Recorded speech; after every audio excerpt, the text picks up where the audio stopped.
the nuclear mud thing, which is still ongoing. Anyway, my view on the lockdown, to make it quite clear, is last March we were in trouble.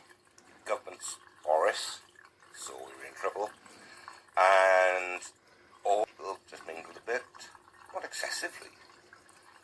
And then we come to November, when obviously figures were rising again. This is the second wave that they always knew would happen.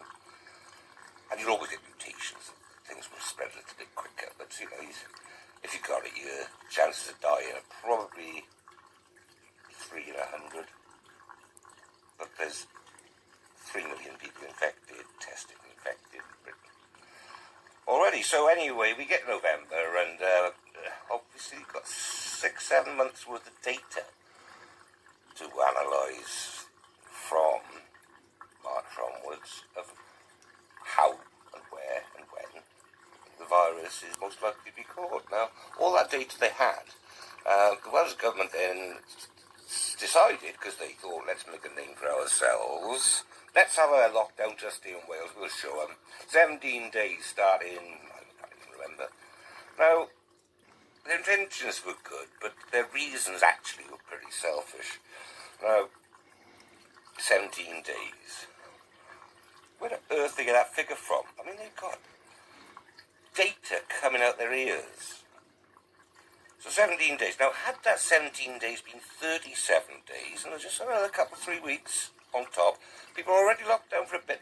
They would have been happy to be locked down until December the 20th, I suspect. So they could have their decent Christmas, but no.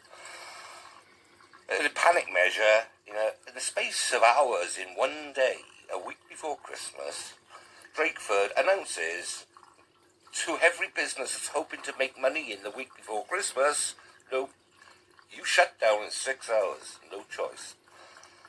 He tells people Christmas is cancelled, you can only see somebody else on Christmas Day. I mean, where is, what all the data that's been collected, why hasn't that been used? Why haven't we been told? I mean, Neil's proved the gymnasium, so there's a chance of a billion of catching COVID there.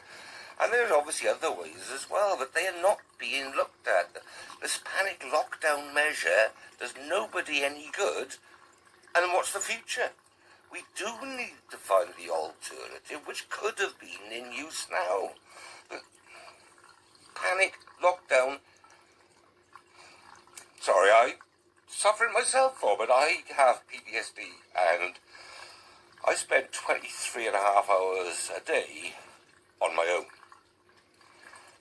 for the last 2.5 years. I'm just managing. What about the millions of other people out there that haven't quite got my edge and they're not managing? I mean, to those people, I would say personally, look, leave a comment. Please leave a comment if you have a difficulty through loneliness, depression, whatever. I get it. I get it. Damn, I was a millionaire by the time I was 35. Do you know what happened? Depression. It's just something. Anyway. So, when you suggest that he wants everybody to come out straight on lockdown, not true. Listen to what he says. Listen to what I said. It's just basically common sense, and search your own thoughts about the situation. And obviously, you've got to agree, locking people at home indefinitely cannot be an answer. So let's use a bit of science, and let's do things in a considered and debated fashion. That's all we ask for. Panic measures, oh sorry, anyway. That's Steve West talking about what I think of Neil McAvoy's statement, and I frankly back him up all the way. Why aren't other people questioning these decisions? Where's the democracy, for God's sake? Sorry, guys. Science, look at it. Google it yourselves. There is a better way. But somebody soon will tell us. Thanks for listening.